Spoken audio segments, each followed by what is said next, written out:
Hello. So, uh, once again, there is going to be no Shazam video, well, this week, today, Monday, because last week we had, due to our schedules, we had one day of the week where we would be able to watch and record a discussion. And then that was the day my internet decided to not work for over 12 hours. Basically the whole time I was awake.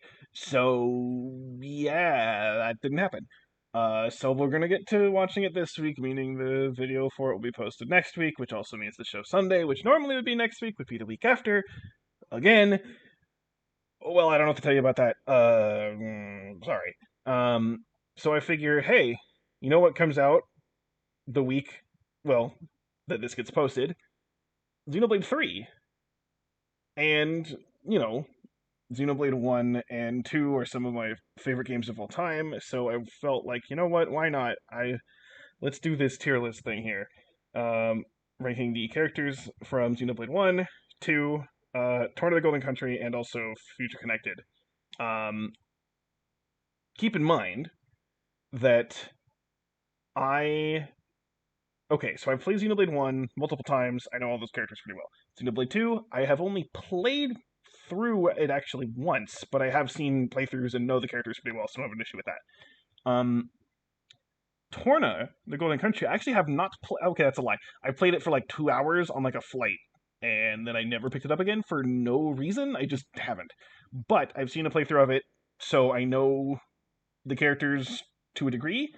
Um, so I am going to rate them, but they're going to be somewhat muted. Probably there's nobody who would say is super high, despite maybe they should be. If I would feel that way if I actually played it myself, but I can't comment on that. Future Connected, I have played once when the definitive edition came out 2 years ago, so memories on that are a little fuzzy. So that's kind of my standpoint for this. In terms of the tiers, I think very few characters in Xenoblade 1 and 2 I would say are bad. Um, those characters I'm going to put at F tier. But from there, I'm going to basically say D tier is just sort of like whatever. I don't care. They exist. Moving on, basically.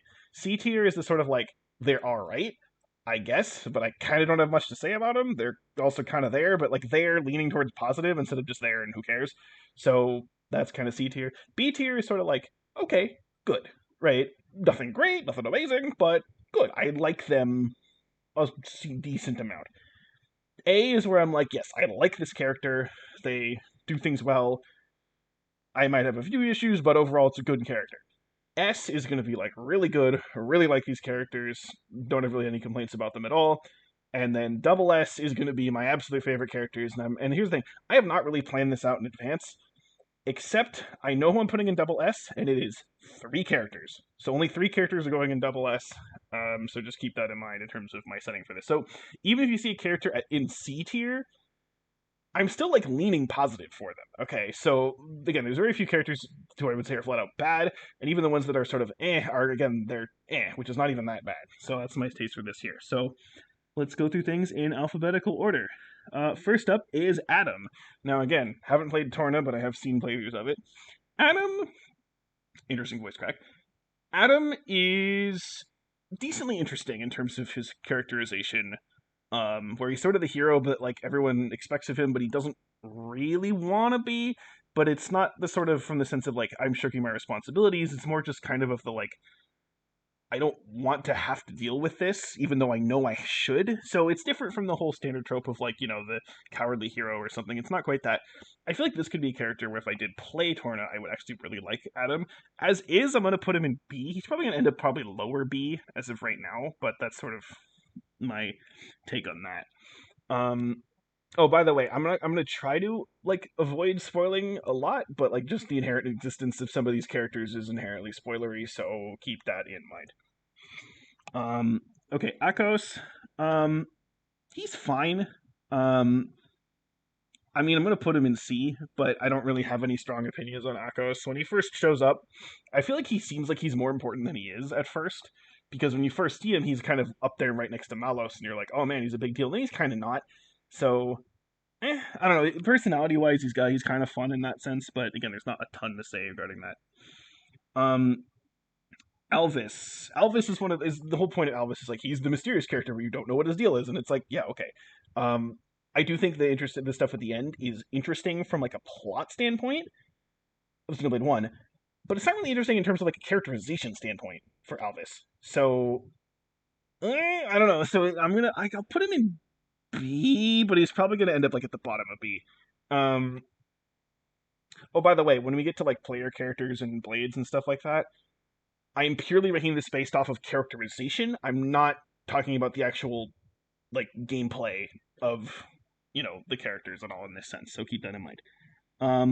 Amalthus. Okay, I'm kind of indifferent to Amalthus. Like I get it. Like when I hear people say, "Oh my god, Amalthus is actually brilliant," and here's the reasons why or whatever. I see their points, and I don't like think that they're wrong in their points. It just doesn't resonate emotionally with me as well as it does with other people.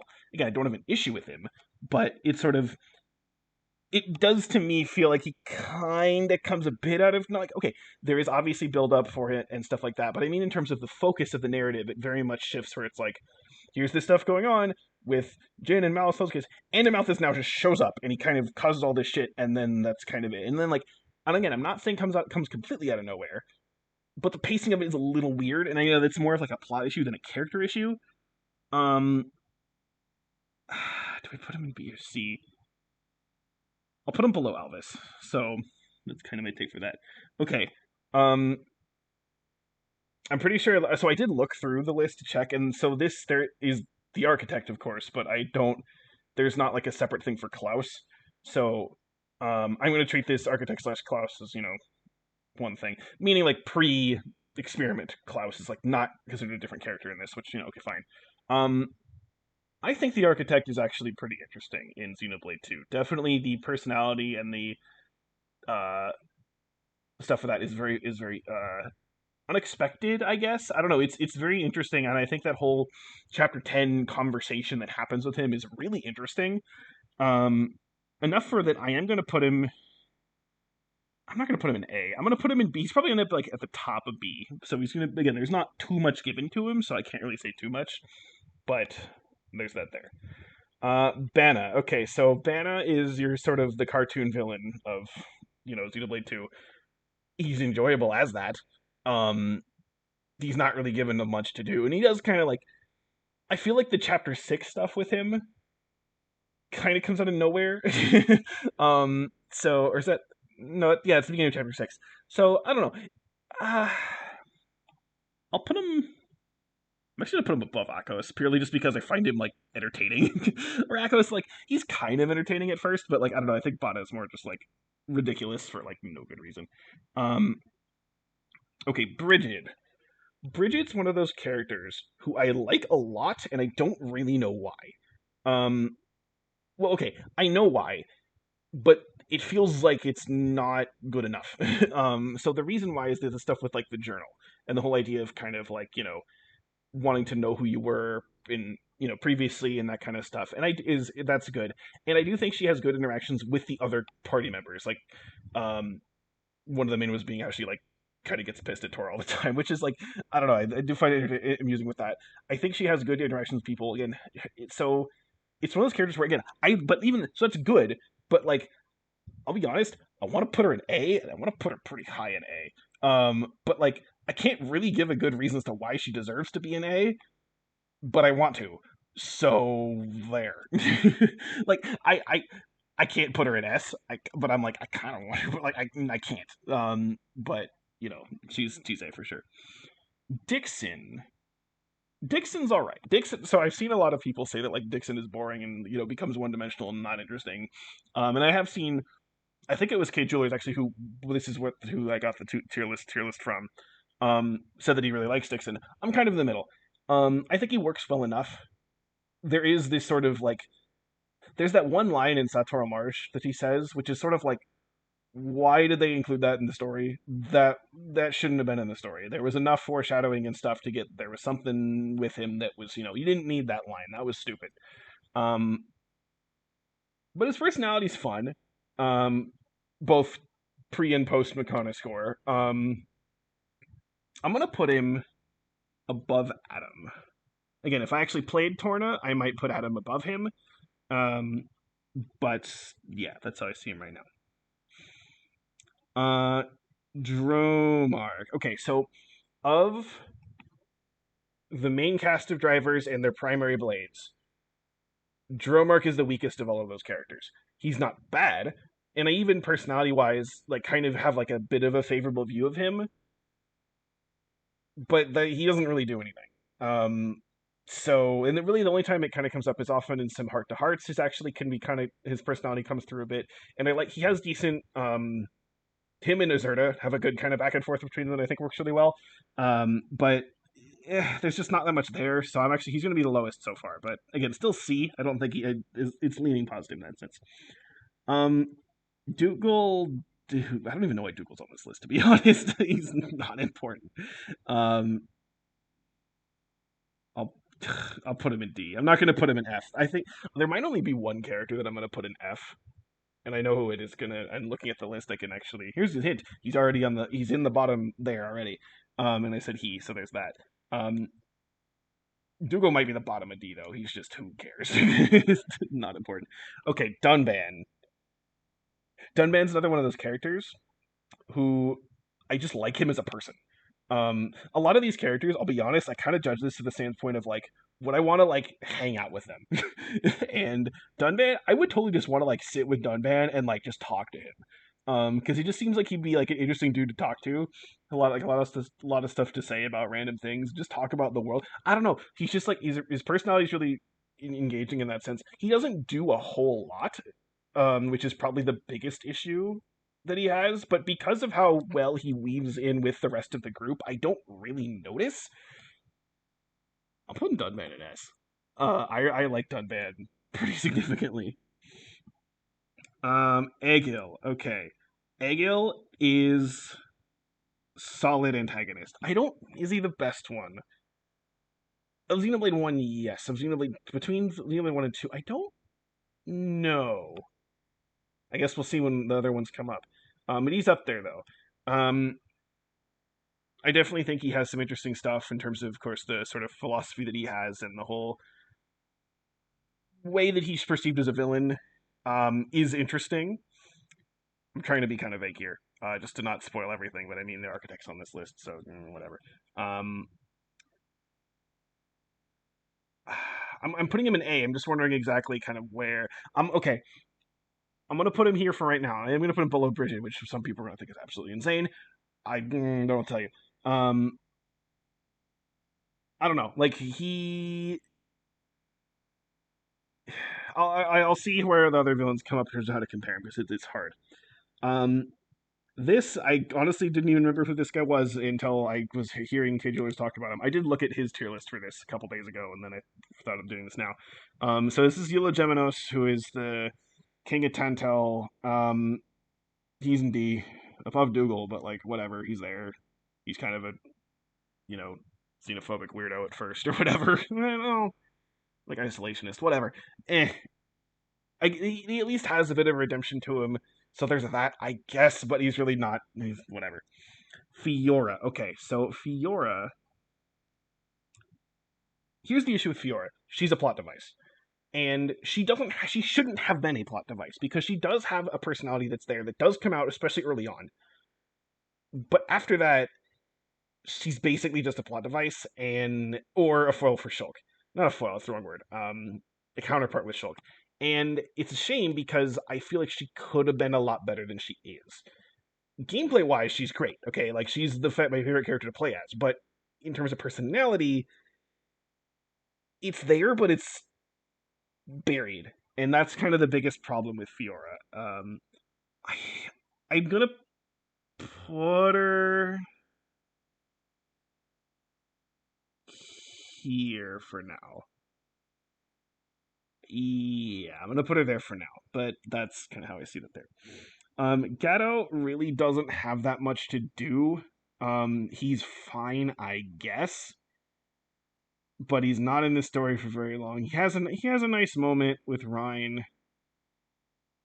I guess that'll be just enough to squeak him up into C, but he's probably going to be the very bottom of C. Okay. Let me put it this way. I forgot what this guy's name was until I saw his videos. It's like Galdar, I think is his name. He's F. He sucks. He's this antagonist that shows up in Future Connected. He sucks. Like he's the worst character. He might be the only F. Um, Gort. He's in Torna. I get the whole thing with at the end with him as this sort of metaphor symbolism for like getting over abuse and stuff. I get it. If you resonate with that, good for you. It just kind of was for me. And Gort is not really in the story that long, so um, I'll put him between Eula and Dougal. Zerd, why is he so? Oh, Gramps. Okay, I'm like, why is he? I know this is alphabetical. Like, why is he so? Okay, because I guess the file is called Gramps. Um, I kind of feel the same way about Azura as do Dromark. He doesn't do that much, but I like his personality and how he kind of mixes with some of the others. I think he works with it a little bit better than Dromark, largely because he's with Rex, and Rex is the main character. So I'll put him above Dromark, but he's decent. Hayes. Hayes is a character that I don't have any really strong attachments to, even with the future connected plot stuff. Um, Not future connected. Sorry, Torn of the Golden Country. And again, I get the whole thing with the Malthus, and I get that. Like, I get it, like mentally, but I don't really get it emotionally. I don't really, honestly, like feel for Hayes the way like I feel some other people do. So Hayes is fine. I don't have any really strong opinion on Hayes. I'll put her top a C. Sure, I'll do that. Hugo. I honestly do not care about Hugo. He's there. Even in Future Connect, and I keep saying Future Connected. Even in Torna, I feel like he really does very little. Is that enough? I don't think that's enough to put him. No, he's higher than Ghetto. I'm gonna put him here. I don't know. I don't care. Again, maybe if I played Future Connect, stop saying Future Connected. If I played Torna the Golden Country with Diptio, maybe I'd like him more. I don't know. I just whatever. Jin. Okay, this is the tricky part. Again, the question is, do I like Jin more than Egil? That's very hard for me to say honestly, and I think the answer is yes. It's very close though. Like if you switch the two, if you came into this like no, Egil should be above Jin, maybe on a different day I would agree with you. I don't know. They're very close. They're different. Actually, they're kind of similar now that I think about it. But um, yeah, they're both very close in terms of how they are as antagonists, and you kind of get the sense of that why they are antagonists given the situation and why they ultimately do what they do near the end of both of their games. So I think it works very well in that sense there. Okay, Juju. Everyone hates Juju. I don't like him, but he's not that bad. Um, he's not great. He's not good. He doesn't even really have. At least Eula Geminos has that kind of redemption arc thing. Juju doesn't even really have that. I mean, I guess he has that realization that like he kind of sucks and that his only use is for Colony 6, so he's going to go do that. So like, you know what? All right. You know what? He's in this. I feel like he's in this story more than. You know what? I'm going to put him above Eula Geminos. Take that, Juju. You're at the top of D if this thing would work. Okay. Callian. Callian's another character that I like who's not that involved. He's just kind of like a. To me, when I was first going through Xenoblade 1, Callian was someone who I thought would turn on you and thought would be a bad guy. But the fact that he doesn't, and he sort of realizes, because he is one who's like, this is our culture, this is our ways, why is this, what's going on? But then he very much realizes that, like, oh, wait, this stuff's way more important. Who cares about the culture for at least for this stance of prejudices and stuff like that? Let's just do what needs to be done. I'm going to do my job, and so it's actually like he's refreshing in that sense. So that he did not become a villain. So I actually give him a lot of credit. So I'm going to actually move him. I'm going to move him above the architect. Actually, going to be top of B. No architect move above Dixon. Okay. Let's see. Next up, we have Kino. I'll be honest. Okay, I'm gonna. Where's Nene? There's Nene. I'm gonna put Kino and Nene together because I feel like they come as a unit. They very much work off each other in that sense. I like them both. I don't love them. I know some people find them annoying. Particularly Kino. I see a lot of people say Kino's annoying. I don't mind him. He definitely is. Again, if I were to separate them, which I'm not going to, then I'm going to put Nene above Kino just in the ranking right here, but I'm going to put them right next to each other. I'm going to say high B. I'm going to put him above Dixon and then also Nene. Where's Nene? There she is. Right there as well. I think they're fun party members in Future Connected. I like how they kind of expand on some things with them, and I like their sort of growth with that. Mainly Kino is the one who's growing with it, but I think it's good. I think it's well done. So yeah. Next is Lila. Lila honestly shouldn't even be on this list. She doesn't have a character, so you're above Dougal because you're not lame. As lame as Dougal, but there's that. Linata exists. You're going to go here because, again, at least Eulogeminos and at least Juju, they have a bit of a change. Linata is just sort of there as your kind of envoy in the hidden village area, whatever. Laura, okay. Laura is definitely a character that I feel if I actually played Torna myself, I would probably like her a lot more. As is, I don't dislike her. She's fine. I'm going to put her in B, but I feel like she has the potential to be A if I kind of did more stuff with her and I actually experienced her stuff myself. I'm gonna put her here, which is probably gonna make some people mad at again below these two. But again, this is with the idea that I haven't actually played stuff with Laura that much. So yeah, Laura and Adam are probably the two who I feel like have the highest potential to go up. And of them, I think Laura has the most potential to go up to A. I don't think I would put Adam in A, even if I played him. Again, I'm saying as if I hadn't played. I still know the story. I've seen the cutscenes. I know what happens. I've experienced the character of Laura and Adam. I just haven't. I didn't play it myself, and it does affect things to a degree. So Laura may have been A if I played with her, but I can't. I can't say that at the moment. Lorithia, yeah, she kind of sucks. Character wise, I guess she's just sort of I'm the villain. It's like, okay, um, I'll put you here. I think she at least has a character where Lila doesn't. So what's even the point? And Duo's just lame. But anyway, okay, Malos. This is where things get interesting. Again, where does Malos fall between Jin and Ego? I'm going to put Malos below Jin and Ego. But it's again, these three are right next to each other. I don't think I'm going to be putting anyone between the two or between the three of them. I do like how he seems to actually form a friendship with Jin, which is interesting. Um, and of course, his voice acting is great in terms of his personality, his hamminess. He's definitely a guy you kind of want to hate. And I think it works really well in that sense. He's definitely the not really sympathetic. There's an angle to him that's sympathetic, though I don't really see him that way myself. But whatever. But yeah, Malice is really solid. Melia. Okay, so I'm gonna get hate for this. I don't really care about Melia. Um, I see people saying mostly about oh my god, all this bad stuff happened to her or whatever, and it's yeah, but that's not really about her as a character, right? And again, going back to what I said about Dunban and where it's would I want to hang out with Melia? And I'm not really, because what would I gain from talking? I don't know. There's nothing I can really feel I can have a connection with her. She doesn't. Her personality is pretty standoffish, which can work. That's that's not a problematic thing inherently, but it is kind of just you are. I don't know. I feel as a character, she's not that interesting. Plot wise, what happens to her, what she has to deal with, is decently interesting. But I feel that doesn't really affect her that much, and part of it is that she's has to hold up this stoic exterior, so it kind of makes sense, but I still don't really care that much.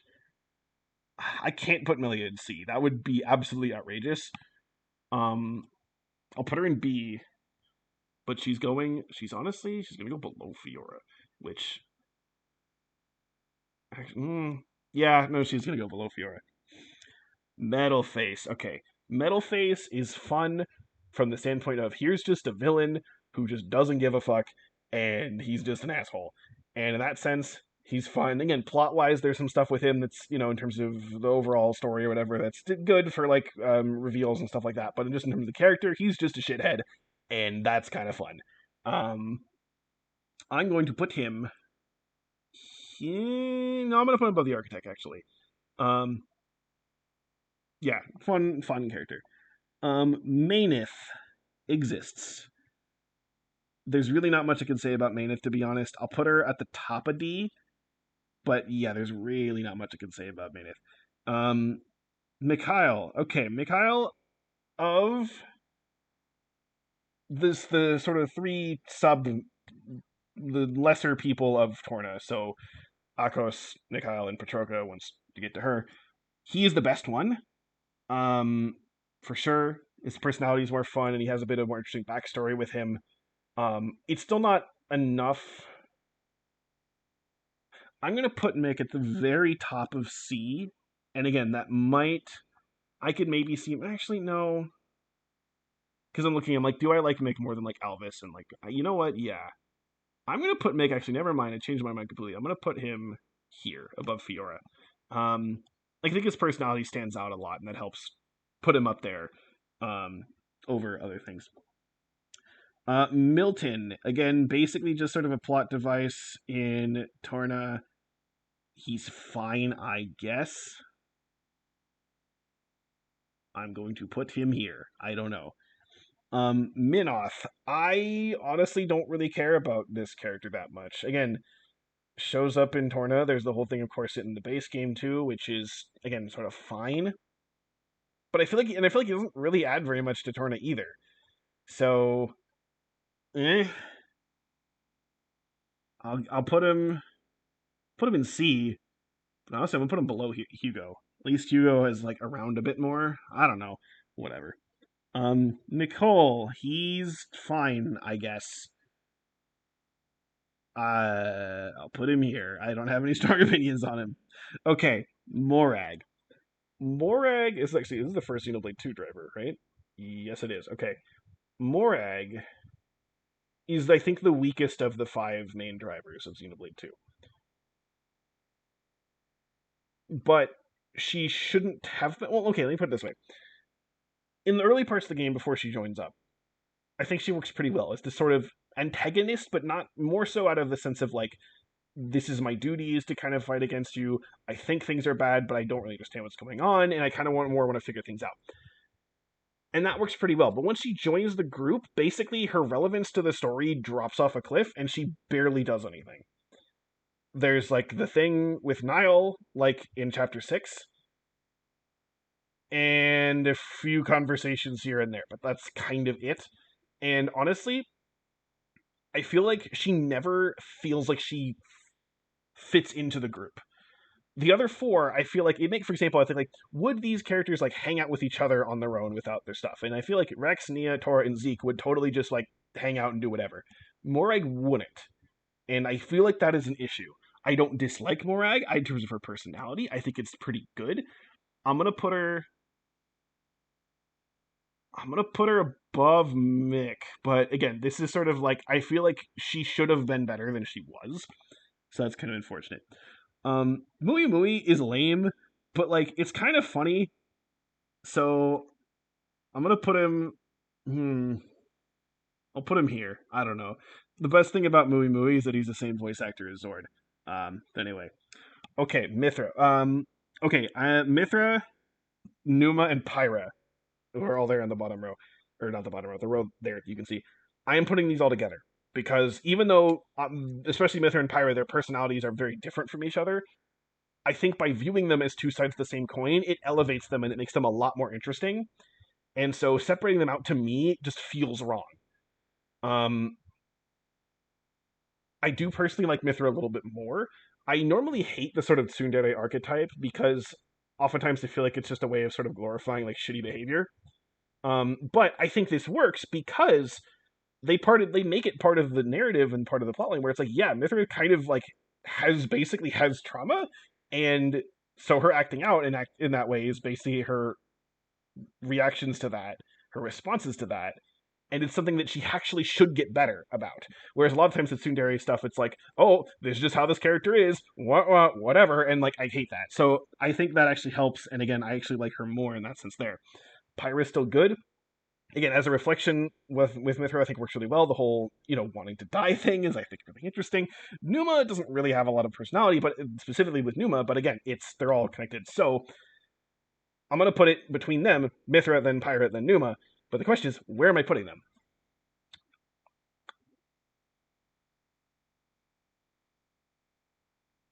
Nope. Top of S. I'll be perfectly honest. I want to put. They are probably going to be the top of S tier. Not again, they're not double S. We're not there, but I think they might be the top of S tier. I think they work really well. Um, I don't really have anything negative to say about them. They just don't quite reach it to double S for me. Emperor Nile, he is fine. I will put him, you know what? I'm putting him right above Hugo because I feel like Nile is a little bit more important than Hugo in terms of his characterization or whatever. So there's that, I guess. Nia.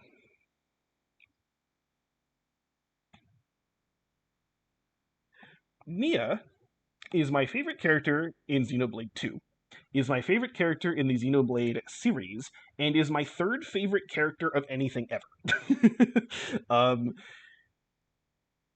And yeah, I know people are going to say this stuff with like Chapter 7, and, all that's the reason why with all of that.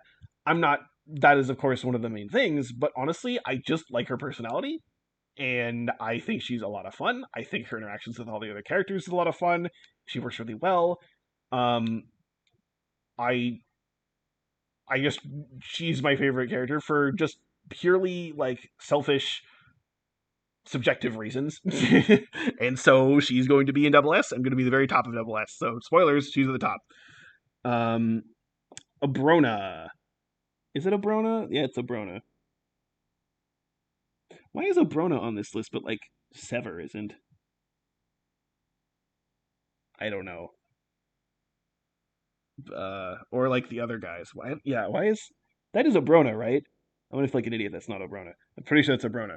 Um Again, like whatever. She's honestly pretty annoying. I'll put her above Dougal. Whatever. A Tharon. A Tharon's kind of a dumbass. Like the whole thing with Tharon is that he's sort of like, I'm the gruff man, whatever, and you young kids listen to me. And like he does at least kind of like learn to appreciate Shulk for a little bit of time there, so that's something I guess. But it's pretty weak. Um I'll put him above Gatto, but that's kind of all I can say about him. He's, I guess, okay. Pandoria. Okay. Um, Pandoria. Oh, great. Someone's probably messaging me in Discord. I forgot to mute that. Oh well. Hopefully that doesn't go away. That doesn't repeatedly go off. Pandoria is one of the lesser relevant characters of the main cast. Of course, is sort of a counterpart to Zeke is great. Her interactions with him, of course, are great. Overall, she does kind of shine with some like other dialogue that's not in the main story, like heart to hearts and stuff like that. I like her, but that's kind of it. Again, she's sort of like a situation like kind of like I'm gonna put her like probably mid B, probably. Yeah, I'll put her here. Again, I don't really have any specific any negatives with her. I just don't have any really strong positives either. I like her. That's kind of it. So she goes up there in B, I guess. Patroka. I know some people hate Patroka. I'm just sort of like think she's fine. I'll put her here because I think she at least has a little bit more to do than the other guys down there. But yeah, I'll put her below Zerda and Dromark at least. Okay, Poppy. I don't know. Again, I don't. Well, okay, I don't know why the Poppy forms are considered separate here. That shouldn't be the case. Like, if you're because if you're talking about, I guess like because of the gameplay of it, I guess. But like a lot of these are like NPCs that you don't play as. So I don't know. Whatever. And if you think of this in terms of like story and characterization, pretty much all of that just happens to Poppy Alpha. So I don't know. Um, so yeah, if I'm ranking between them, again, Poppy Alpha again is obviously at the top, just purely in terms of characterization. After that, it doesn't really matter. I guess I would put QT at the bottom, below QT Pie, just because QT Pie is just like better in battle. I guess I don't know. Like it doesn't really matter. So the question is, of course, not where do you put the three forms? I'm going to put them all together, but the question is just where do you put Poppy? Poppy's double S. Poppy is precious bean and it needs to be protected at all cost, and probably outside of like the ending, or no, even because she's even part of the ending. I don't know. Poppy makes me cry. Like the stuff that they make poor Poppy do is so cruel, and it's just it hurts me. So yeah, I'm putting Poppy in double S. Bologna, I do like Nia more, but yeah, I like Poppy a lot. Poppy's great. Rex. Okay, people shit on Rex all the time, and all I can say is they're wrong. The one thing I will give you is that yes, his voice actor is not great in terms of yelling, but it's still not as bad as most people say it is. Honestly, the worst of Rex's voice acting is the yelling in Chapter 1. That's the worst part of it. After that, it's not that bad. It's not great in terms of the yelling. It's kind of like, but it's okay. What was that one? I don't remember when he yells it, but he yells like "join me." That's kind of weird. But like again, honestly, the rest of it's like fine. And again, with yelling, emotionally and just in terms of like general conversation, he works really well. So I think Rex gets shit on in terms of voice acting for that. And the other thing is they shit him for being like an immature kid. The thing is, yeah, no shit. That's the point. Rex has a ton of growth in the game. He goes from this very immature kid, and he matures a lot throughout the game. He has a lot of change that goes through him emotionally, and I really appreciate that. So I'm putting Rex. Honestly, ooh, am I gonna get some hate? I think I'm gonna get some hate here. Yeah. I'm putting Rex that high. I like Rex quite a lot. Um, putting him above those these guys is gonna definitely be controversial. And maybe on another day I wouldn't feel quite so spicy and I'd put him below them. But he is the main character. He gets a lot of focus, so that definitely helps in terms of that. And again, I think he works really well. So I like Rex. You rest you can deal with it. And speaking of liking Rex, Ryan. Ryan to me is your quintessential good um, template for the sort of the best friend himbo kind of guy. Basically, sort of like not smart. You're kind of obviously bronze over brains, but he's just a good friend and a good dude. And like everyone should have a Ryan in their life. Okay, like he's just a good. And from that standpoint, I'm putting Ryan in S. Like he's above, and also even above Dunban. Um, Ryan, he's just such a good dude. The only thing I could put against him is just that he doesn't have a lot of direct input on the story, but kind of like with Dunban, he's so interlinked with the characters, namely Shulk, but honestly all of them, that I don't really care that much. So Ryan is up there with us. And Ricky. Some people don't like Ricky. Those people are wrong. Ricky is my favorite character in Xenoblade 1, and it is for not like any good reason. I just like him. He's fun.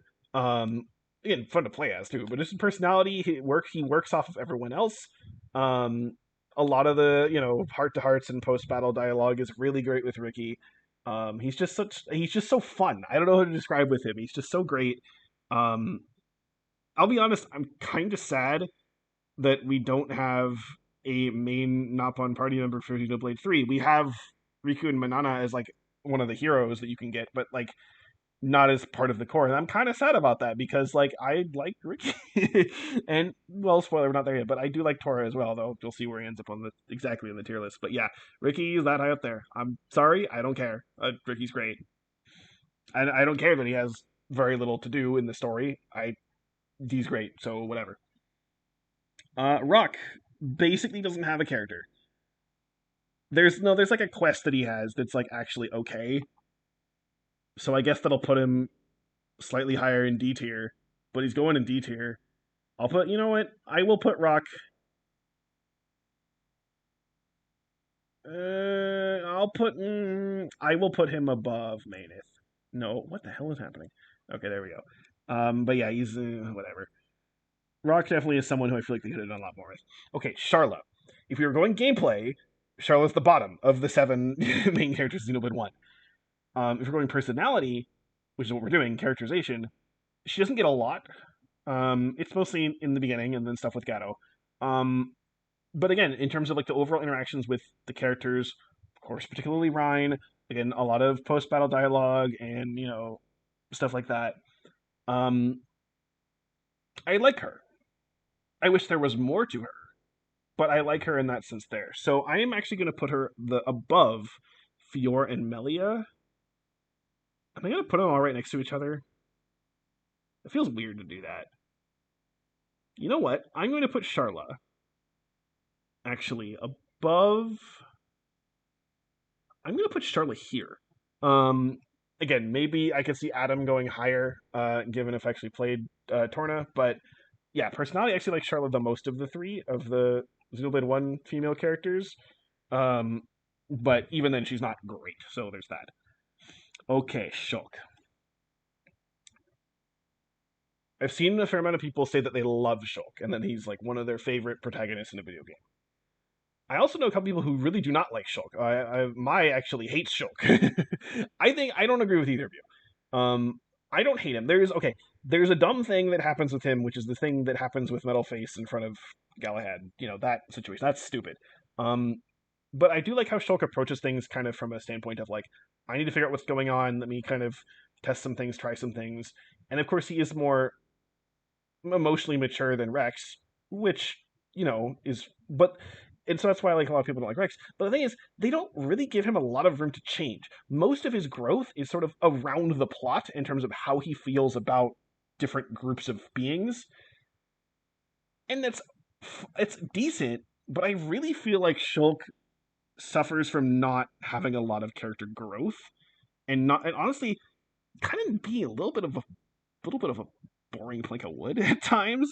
So I'm gonna put Shulk honestly right above Sharla. So yeah, putting Rex higher than Shulk. Yep, I stand by that. I like Rex more than Shulk. Saurian, he exists, so he's going into D tier. I'll put him. He has some kind of nice personality stuff and how he hangs with Melia, so I will put him at the top of D tier. Congratulations. This dude, I don't remember his name. He's in Torna. He's sort of the background guy. Honestly, I don't think he should be on this list. I don't remember his name. He wasn't. I don't know. I'll put him there. No, I'll put him. No, Abrona's annoying, so I'm gonna put him above Abrona. But yeah, Teal'c. I do think it's kind of neat how they took a random NPC and then for Future Connected had a little bit more to do with him, but it is a little bit more. So, you're fine, I guess. Um, you know what? Go next to Milton. Sure, why not? No, go above Milton. What? Go. This tier thing is kind of weird. Okay. Tora. Tora. I've seen a lot of people say they really don't like Tora. I do not like him as much as Ricky, but I do like Tora. Tora is a. The thing is, Tora does have annoying moments, and some things where he kind of comes off as like a bit of a brat. But the thing is, the game like calls him out on it. Like the other characters are basically like Tora, stop being a brat, right? And so like Poppy does that, Via does that, Bridgette does that. I think Zeke does that. So that's why again, one thing I hate is when there's like, here's this annoying character, but the media treats it as like, oh look, they're so quirky, that's just how they are. Where this is like, no, Tora, you're being a dickhead. Stop it, right? So like, it's not that often. Tora actually does have some. He has a lot of growing up too that he does. So I like Tora. Where to put him though? That's a good question. He's going. You know what? I'm going to put Tora here. I think that works for right now. Yeah, okay, I can live with that for Tor being there. I will say he does say meh a lot, which is a bit too much at times. The main thing, okay, so I remember when I first trying to play as Torna in Xenoblade 2, I think it's when you get to a collection point and he literally has like the meh, meh, meh, meh, meh, meh. I'm just like, oh boy. So, and I literally was like, okay, after that kept happening, I was just like, I'm not going to play as Torna very often. So that's kind of unfortunate. Um, but there is some of that. So I think that's probably the reason it's going to be, probably going to be at the bottom of A. But I like Torna. I think he works quite well in terms of narrative and stuff. This guy, I think he's like the head of I forgot the name of the city, the Torna Titan capital. Uh, I don't know what to say about you. You exist. I don't know. I'll put you above those guys. Whatever. Um, Tyrea. This is a character who I think works for what they show. It works pretty well. I just wish there was more. I feel like this is a character who definitely could have been expanded on even more. I'm glad Future Connected did, but they could have done even more with it from there. Without Future Connected, she's honestly probably still a D, but like a higher D. With Future Connected, she's probably like a high C. You know what? Yeah, I'm gonna put Tyrea at the top of C. But I feel like she could have been higher. I wish she was playable in Future Connected. I feel like, and it's because the idea is like, well, what would she be if you have these different characters doing things? I feel like she could have been a clone of Dunban or maybe even Seven. Like at least flavor. You could reflavor stuff, but I think it could still work. Because didn't she have two swords? I can't remember. Anyway, whatever. But yeah, that's something. Van Dam. Okay, Van Dam shows up late, or no, doesn't show up late. He shows up briefly. That's what I meant to say. Um, but he leaves a strong impression. His personality is great. His interactions with Rex are great. I think overall he just works really well. I'm gonna put Van Dam at the top of B. I think he works quite well. I do wish there was a little bit more of him, but part of the point is that there isn't that much of him. So yeah. Vinaya, another character I wish there was more of. In concept art, you can see her with a whip, which makes me wonder if like she was originally going to be a party member, considering she does travel with you for quite a while. Um, again, the other character I wish was better than she was. I think she's above. She's better than D. I'm gonna put her above Patroka. Come on, no, there we go. Okay, sure that works. Zord. Zord's fun as being in kind of a shithead antagonist. There's not a ton of depth given to him, so he's gonna be above D, but probably still gonna be in. But he's gonna be in C. Um, yeah, he's gonna be in C. Actually, I'm gonna put him actually next to Ben. No, no, I'm gonna put him actually right next to Vinaya. I think that works. Um, Do I want to move Vanna down? No, no, I'll keep as this. Vanna's in the story a bit more, so there's a bit more you can do with him. Zord's not in the story very long. But yeah, I think he works well enough for what he is. Yumea is just a bitch, and she's not in the story for very long, so you'll go right next to Lorithia, I guess. Are you better than Lorithia? I don't know. Not really. Lorithia at least has a memorable thing about her. I don't know, whatever. Um, Zanza. Okay, so I've seen some people say they actually really don't like Zanza. I'm I think Zanza is more interesting for sort of what he represents. Um, I do think he does kind of come a bit out of nowhere, but there is some foreshadowing if you know where to look for it. But if you're first time playing, it definitely feels like it comes out of nowhere, and it is definitely a pretty abrupt shift. So I am gonna put him. He's gonna probably be in B. Put him above Mick. I'm gonna put him above Mick. Again, don't hate him. Don't. I think he works decently, but yeah. Zeke. Okay, so Zeke is sort of kind of Rhine 2.0, but he actually has a bit more to him than that. Because of how Zeke to me is sort of the epitome of like if you think of this in terms of D&D terms, he has very high charisma, low intelligence, but like decent wisdom. Like he has kind of some knowledge about him in terms of just like how things should be. And I think it's interesting how or actually maybe it's well, whatever. Point is, he has more substance to him than just like dumb, right? And I think in so it's just weird. Like it feels like I shouldn't put him above Ryan, but I'm going to put him above Ryan, all the way up here. I think it also helps that he is involved with. He does show up before he's the main part of the team a few times. That helps, and he does actually stay fairly relevant. Of course, the whole thing with Chapter 6 is very tied in with him. But even past then, again, well, I think Morag doesn't really fit with the group later on. Zeke totally does. And so Zeke is also kind of a guy. Zeke is honestly kind of a little bit between Ryan and Dunban in terms of personality. I mean, personality is more like Ryan, but in terms of sort of worldliness, is a bit more like Zeke, or no, a bit more like Dunban. So yeah, I'm actually putting him that high, which is kind of surprising to me, even honestly. And then this dude was in Torna, and I don't remember him. I think he was just kind of annoying. So, do you go above Dougal? Sure, you go above Dougal. Okay, so there we go. There we have my tier list. A lot of the stuff in like B and C and D tier I probably could shift around another day, but yeah, double S, S, and A. Again, the only one, Bridgette being that high is definitely one of those, like, am I sure about this? And I don't know. Like, it feels, I really like Bridgette, but it's sort of like I don't have a good reason for it. So, there's that. But yeah.